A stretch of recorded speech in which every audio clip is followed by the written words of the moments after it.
Welcome to another Sunday night cooking class for vegetarians and vegetarian wannabes. Tonight we're going to be going full English and making ourselves a shepherd's pie, aka cottage pie. Certainly not a shepherd's pie in this case, since we won't be adding any shepherds to it, or lamb. We're going to be using French lentils for our meat substitute in this case. These are, I think, called poi possibly. These are really nice if you can get them, but if you can't, go with the old brown lentil. They'll do just fine too. So step one is going to be to get these cooking, because they're going to need to soften up first. So you're going to put those in a pot with some stalk and garlic and a bay leaf and let them cook down until they're nice and soft. That's step one. Oh, and you should probably put your oven on about 400 at this point too. Okay, smash yourself a clove of garlic. You just want to give it a hammer and break it up a little bit. Put that in your pot, and then add maybe a cup and a half of veg stock. You're going to need a little bit of this later, so hang on to it. And a bay leaf. And then you're just going to simmer that on the stove until those lentils are nice and soft. Well, that's chooching away in the background. You can peel yourself some potatoes, and we're going to boil those up. And you can also dice up some carrot and onion and celery, and then you'll be pretty much ready to go for making the filling. These are russet potatoes, but you should probably use golden potatoes, or Yukon Gold would be nice. But, you know, use what you got. Once you've got your potatoes chopped up, go ahead and add them to some nice hot salty water. You'll know the water is salty enough when it swears at you and insults your mother. And then just boil those till they're soft, and then we're going to mash them up. Alright, so the potatoes are well on their way to being cooked. We got the lentils there cooking away in their brothy mixture, and now we're going to cook up the mince, the innards of this pie. And you can put in a couple or 3 tablespoons of olive oil.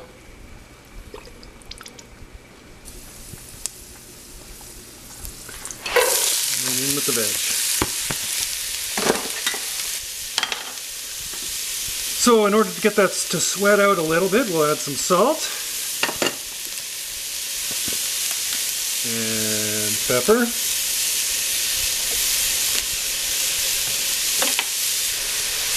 You're going to want to crack open a can of tomato paste. We're going to be using that pretty soon, so get that ready. And dig in your cupboard for the Worcestershire sauce. A little of this is going to really thick it up a bit, so try and find that if you can. So once you see that starting to leave off some moisture there, then go ahead and add a teaspoon of thyme, maybe a teaspoon and a half, and another teaspoon of rosemary.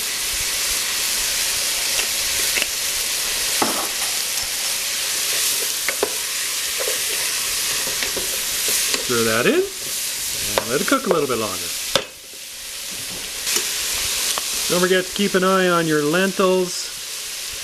Taste them every once in a while, see how they're coming along. Well, those are still crunchy, so I'm going to let them go longer. If they need more water in, just put more water in. Seems like it's drying out. So these vegetables are starting to soften up quite nicely, so I think we can move on with the next phase. And you're going to want to add maybe a half a can at this. We'll start with a half a can. We'll see what that looks like and maybe move it up a bit. Do you really want to cook that? Because that tomato pasty smell when it comes right out of the can ain't so great. And you just add a bit more. So cook it out before you add anything else.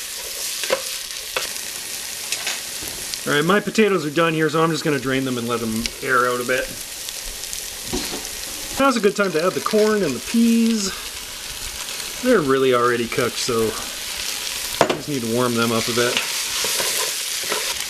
Alright, now if you have red wine, put it in now, but damn, I don't. It would be really nice. Just put a couple glugs of that in there and let it reduce down. That adds some, you know, interesting flavors to it, but ain't got that, so we're just gonna go with the vanilla variety here.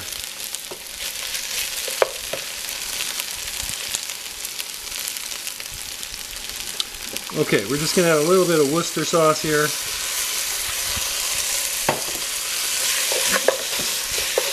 And we'll juice it up with some stock. Quarter cup or something, half cup, something like that. You just want to sauce it up a bit, eh? Oh, maybe a little more. Cup now. It's better to just do things by eye, I think, at this point, rather than try and go by a strict recipe. Half the time it doesn't work, eh?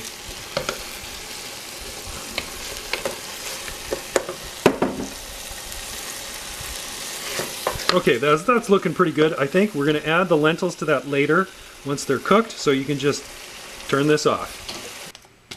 So you can just put those potatoes back in the pot. You can see that these are super floury, hey? The Yukon Golds are so nice and like waxy, but these will be fine. And I got, what, about 3 tablespoons of butter here, so we're going to toss that in. Oh, maybe a quarter cup of heavy cream. Everyone's favorite, salt. And of course, pepper.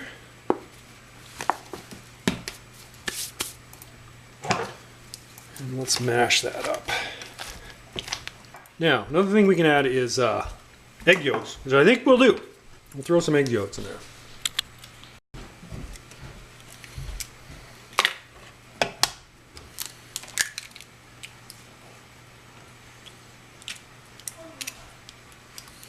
There you go, a couple egg yolks.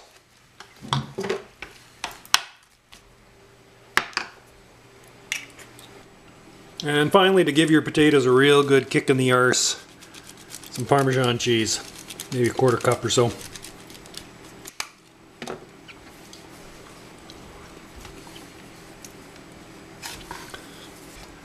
And there you go, it's ready to go.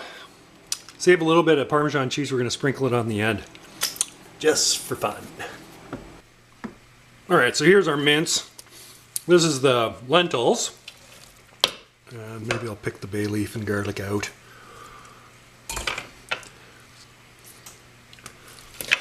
And we can stir those in, and now I reserved some of that lentil water. It looks disgusting, but I get the impression that it's actually fairly tasty.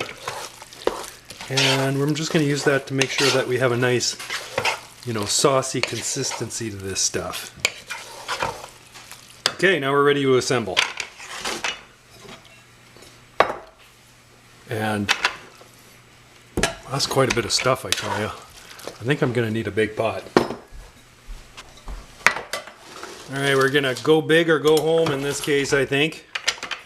We'll just see. We can always back out, but I think this is going to be a good pot for it, so... Oh yeah. Feed you for a week, this stuff.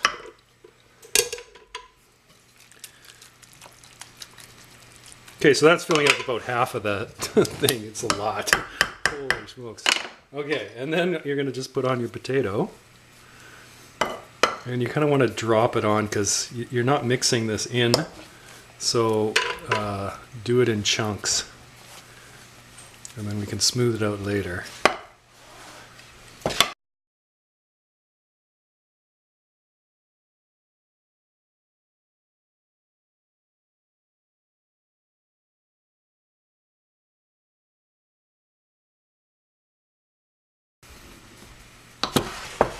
Okay, we do have a bit of cracking. You don't really want, you kind of want a bit of a seal on this.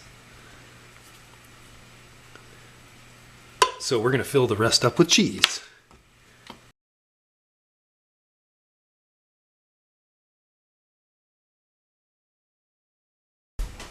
All right, and rough it up on the top, and that's gonna like cause differential browning along the surface, so you get some nice crusty bits.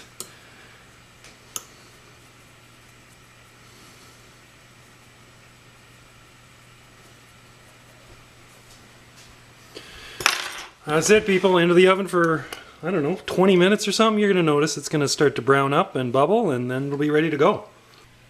Okay, there you have it. Took about half an hour, maybe 40 minutes. I can't recall, actually. Anyway, so you just cut into that, and I'll just have a look here. Oh yeah, that's pretty good. Now, if your kids don't like that, you're going to want to check them into therapy right away, because this is going to be delicious. Thanks for watching. Cheers.